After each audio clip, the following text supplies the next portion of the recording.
All right. Good evening. I wanted to come on for a bit. Welcome. So, this show is called The Composite, in case this is your first time here, or most likely if you're like watching the playback on Instagram or YouTube. What is this show about? It's me talking, vlogging, if you will.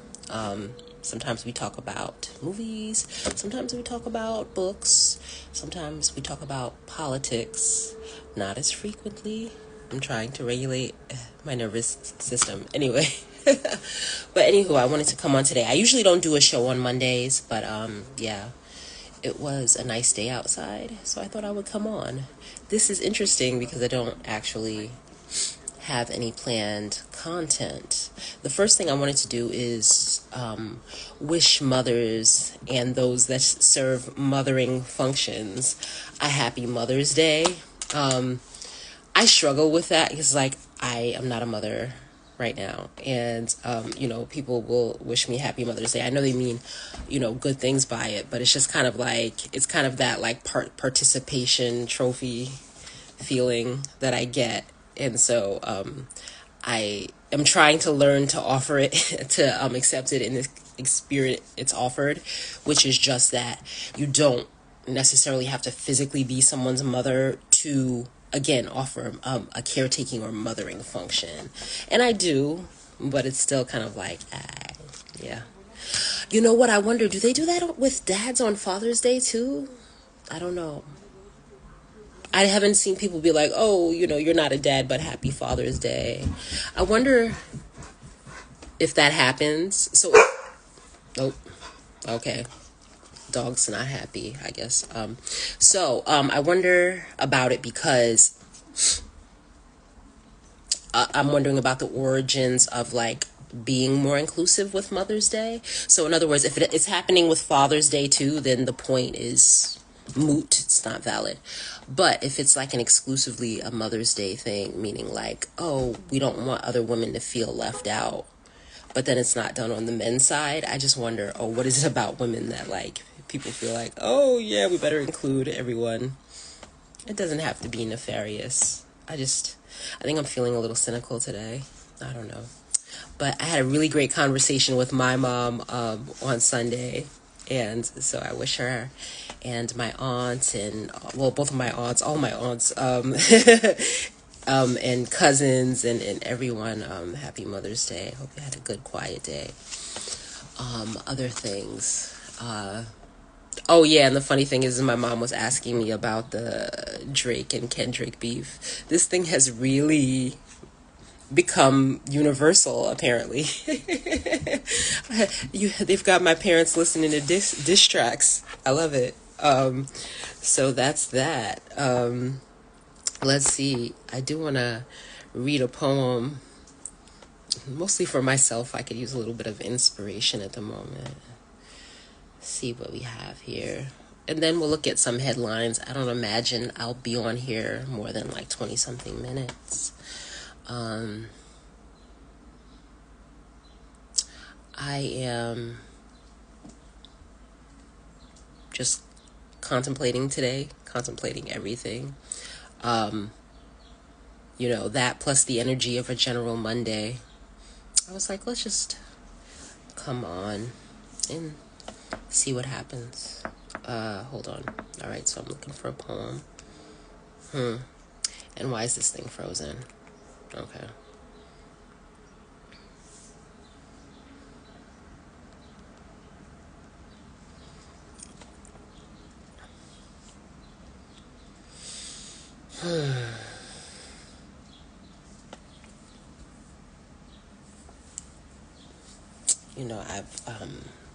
It's been like 2 months that I've had this pain in the back of my head. I gotta go to the doctor. It's not good. I'm assuming it's from like all the driving and stuff, but I'm stretching or whatever. I actually did a plank earlier today. I killed it. I was like, oh, you have those little moments where it's like, oh, I do actually have like this little shred of athleticism. Maybe I should cultivate it a bit. All right.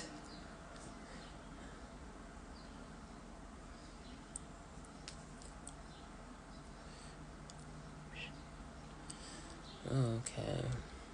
All right. This is an interesting selection today.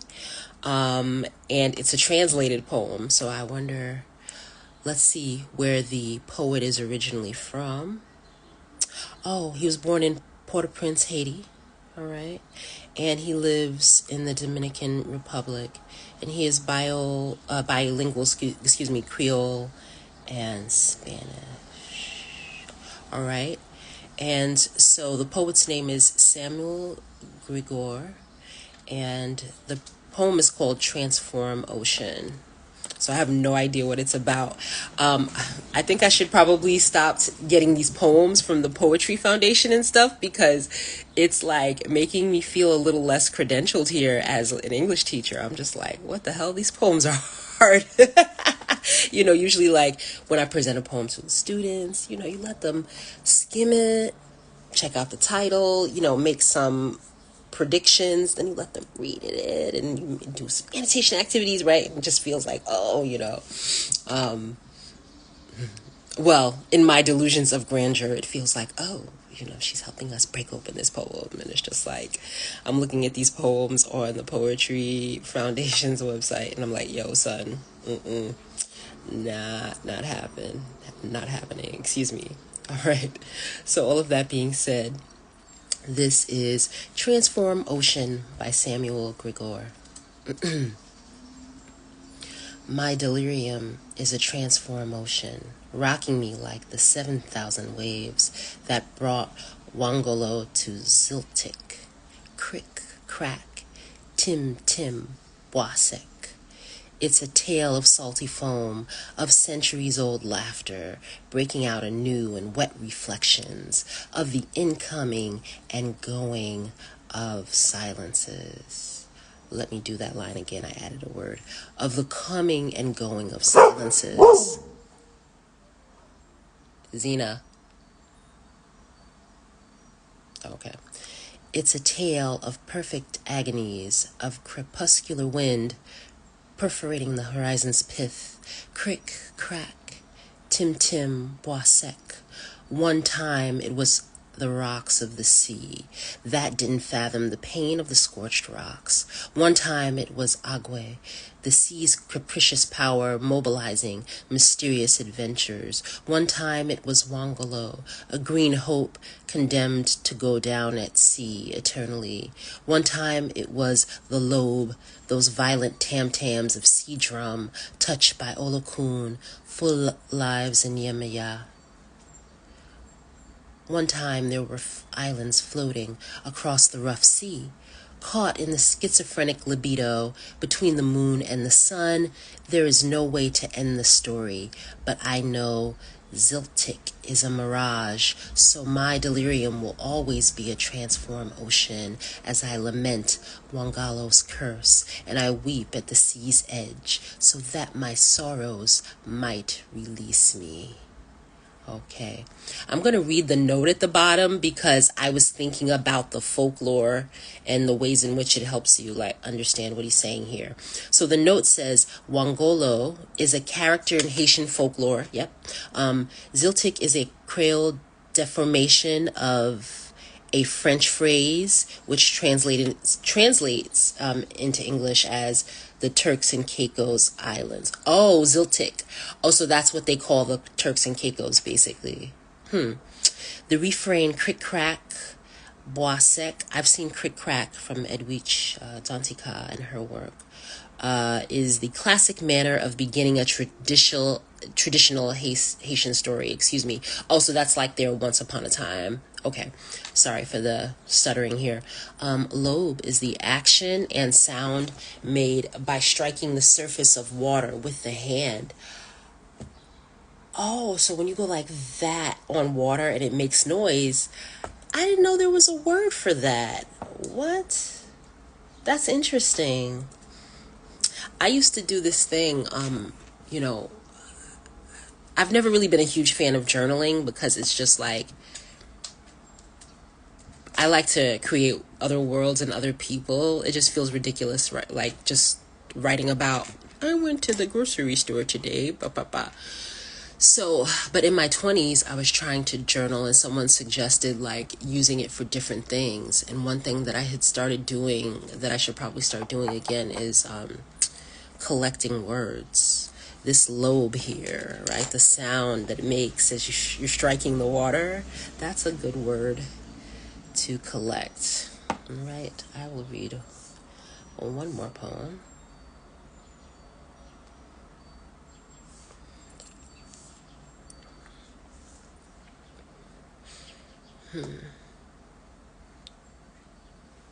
Okay, American Academy of Poets.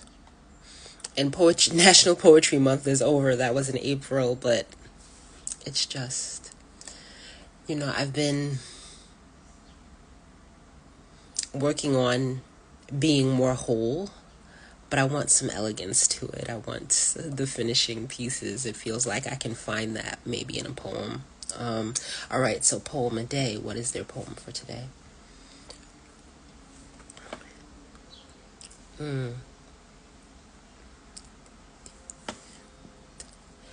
Okay. Oh, this is an interesting looking one. Also about the ocean. Interesting. When I've been picking these poems or doing the tarot cards and stuff like that, there have been so many synchronicities that just have been unexpected. So now this one, I'm going to apologize beforehand because I'm about to butcher the title, because the title seems to be in Native Hawaiian. All right. And what's the poet's name? The poet's name is Esame Ranapiri. Okay. And her poem is called Te Utu o Te Ika a Maui. Te Utu o Te Motu a Maui. Okay. So I'm not sure what that means. This is going to be a lovely one, I think. The big fish I live on writhes, knowing its anchor. I need hooked on phonics or something. Start that again. The big fish I live on writhes, knowing its ancestor fills up with smoke, but it's too cut up to do anything but continue to rest in the sea. It's known since the jawbone, and some blood brought it into the world of the light. Sometimes the sun shines too brightly, so it tries to turn its body to face the ocean floor. Sometimes the flames give up their dancing and turn to a rage that rumbles like the godly fetus of earthquakes in the heart of Te Ikaunui Umaui. They wish for safety for all their children spread across this sea of islands. And if they can't have that, if we can't have that, then justice, justice, justice. Ooh, I like it. No punctuation in this, but very deliberate, short line breaks. So that's why I was trying to find my footing. Shout out to the people of Maui and all of the people of Hawaii. Nice. Other stuff. Let's see the dumpster fire known as headlines. See here.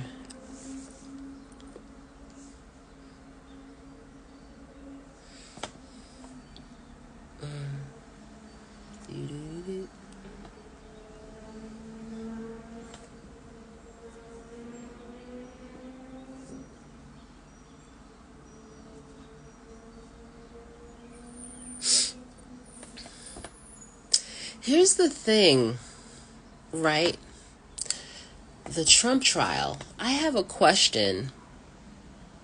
When the court, not the stenographer, but the court artist, what's up with the artwork? Is it deliberately abstract? It's just some of the renderings are just kind of ha.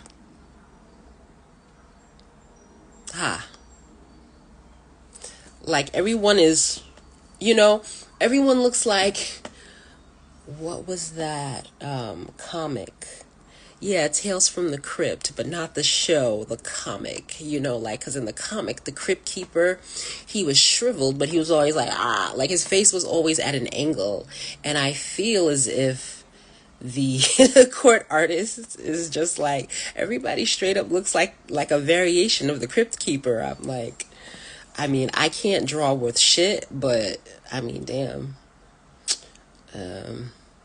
And so, do we want to talk about Donald Trump and Michael Cohen? No, we don't. We just don't. And then the documents case, out of Florida has been delayed indefinitely. So he's going back to the White House, y'all. He is. Unless he dies. That's what's happening. So we're going to sit with that. Okay. Oh, let's look at this article. Melinda Gates is resigning from the Gates Foundation. Because usually when the Gates move, things change, right? So something must be afoot. So, Melinda French Gates, a preeminent philanthropist, Batiba, she's leaving.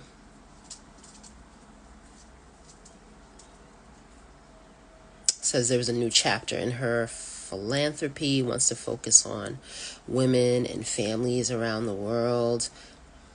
I'm going to pause here. She's Melinda Gates, but there's a commercial that I've seen several times while watching YouTube, and it's very disturbing.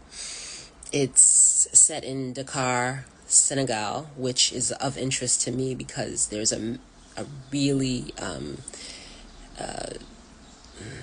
wonderful artists. Oh my God, I'm like so out of it because there's these different schedules. I never know if I'm coming and going now.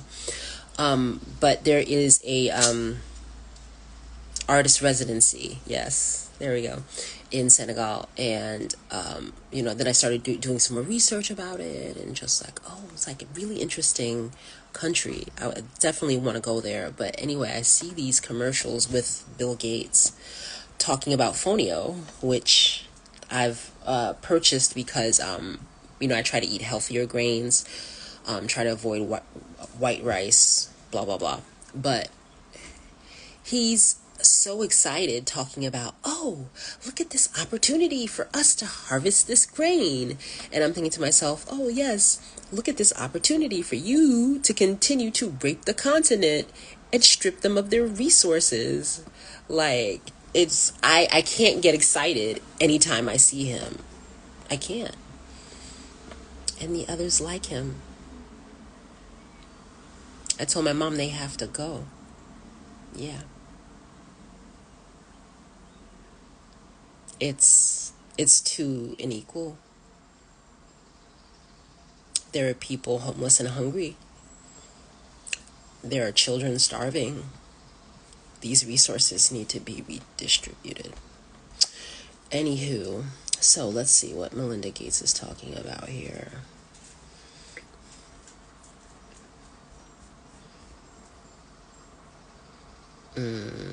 I guess she started talking about it in 2021.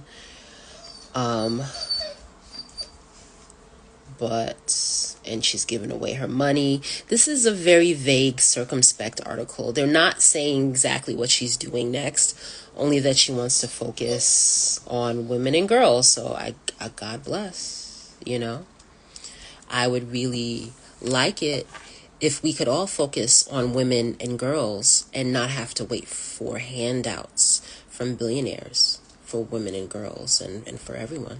I would prefer it that way. But I'm not in charge. All right.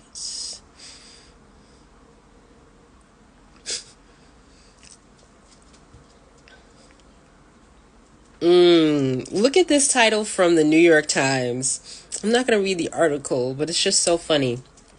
So it says it's talking about the Stormy Daniels hush money trial. Let me rephrase that. The Donald Trump hush money trial. And the title here says, "Worry about female voters, drove Trump's hush money decisions," Cohen says. And the funny thing is that those women didn't care. They voted for him anyway. All right. So he was talking about grabbing people by the pussy, and they voted for him anyway. Yep. All right.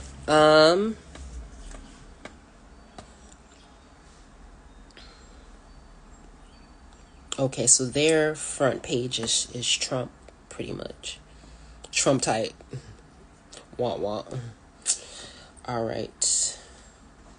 Let's look at this one article here, talking about Russia and Ukraine. Hi! Have someone join us. Actually, just a second, because I've just got to get something from my front door. I'll be right back.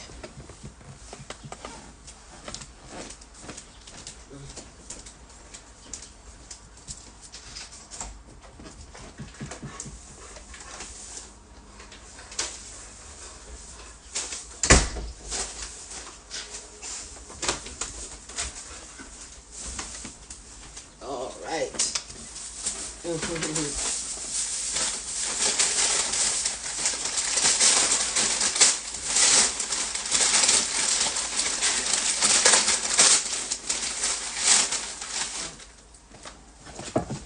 Okay. Sorry to be makeshift here. But why did I want to look at... Oh, well, it's behind a paywall, but let me see what is happening. So Ukraine. Some of the pundits I follow online are saying, and they've been saying this, I want to say for like 6 weeks or so now, that they believe Ukraine is a completely lost cause. I don't know what they think the alternative is in terms of them completely surrendering to Russia or what, but so that's that. Okay. Let's see, news. So this is a fruit water. I've never had this before. Let's see what it's like.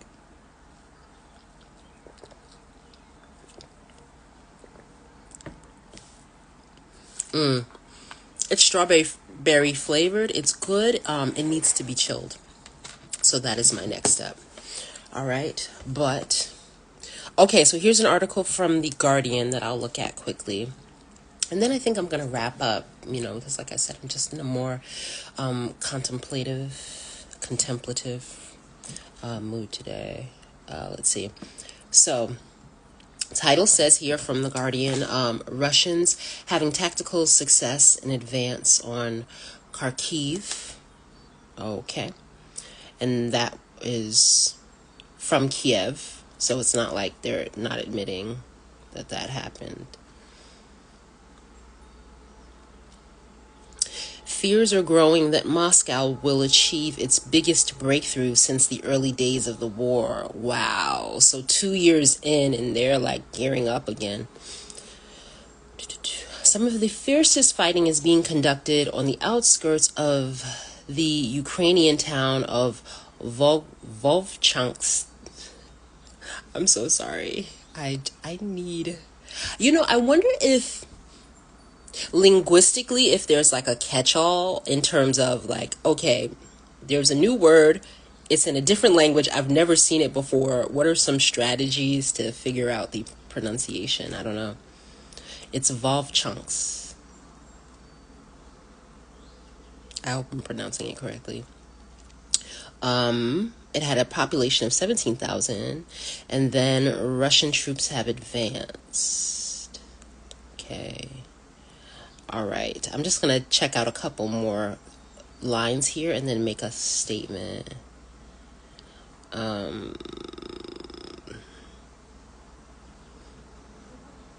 Both sides have so far suggested that Russia has not been able to achieve a big breakthrough that would allow Moscow to advance toward Kharkiv, Ukraine's second biggest city.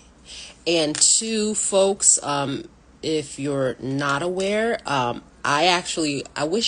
think I might have bookmarked it, but I watched this short video, and the guy actually shows you from a military science standpoint why Kharkiv is so important in terms of where it sits. So it's really important for Russia to take Kharkiv, just like as a supply route and things of that nature. Okay, so as of last Friday, Moscow had a new offensive. I mean, the only thing that I'll say is that I'm just really wondering at the Biden administration's level, like what the cost benefit analysis is, which sounds really cynical and nihilistic. I mean, it's just if you've made commitments to people to help them defend themselves, I mean, the honorable thing is to stay to that commitment. But the problem is the commitments we make.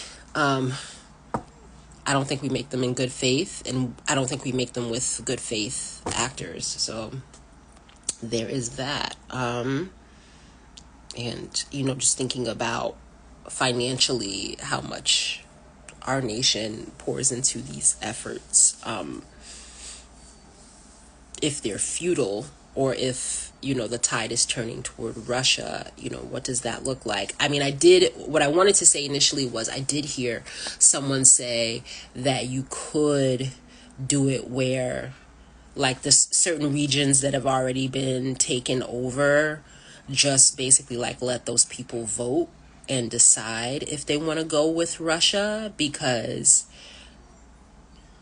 some of those regions, and I'm sorry, I'm forgetting the main name, but some of those regions actually prefer Moscow. Again, this is just what one person was saying. And so he was saying that the fact that Ukraine keeps trying to hold on to them, that's the problem, because at a fundamental level, most of those people identify culturally and nationally with Russia. So it was really interesting to see his perspective. And he was, someone who had a former career in intelligence and stuff like that. Seemed credible. Again, I always like to try to look up the stuff after the fact. But I wonder if that's being factored in at all. Because I would never tell people like, oh, surrender your sovereignty, because it's not something that I would want to do. But at the same point, how many people as a resource, and how many bodies do you want to throw at this thing? And then how many dollars do you want to throw at this thing? Right? Because Russia is a juggernaut. They're not going to stop. Right? I mean, like the Nazis couldn't get them. Like, you know what I mean? Like, they suffered and it was awful, but there is just something, I actually went on a couple of dates with a Russian guy, and he was just talking about like the Russian constitution in terms of like, what did he say? If I had to paraphrase, he was talking about the ways in which, as a Russian, unhappiness like fortifies him. It was really funny. But anywho, it's, again, if that is an element of the culture, if people really know how to dig in, and I'm not saying Ukrainians don't, but it just seems like, okay, two cultures here, everybody's digging in, like, who's going to cry uncle? I think it's going to be us. Because, excuse me, it's like rough times, very rough times. I'm going to go put my strawberry water in the fridge. I hope that you enjoyed those poems and a little bit of the thoughts that I had. R.E. Mother's Day, so on and so forth. And this is season 3, episode 16 of the Composite. Tomorrow's Tuesday, so I'll go live tomorrow as well. All right. And thanks for the support. Have a great evening.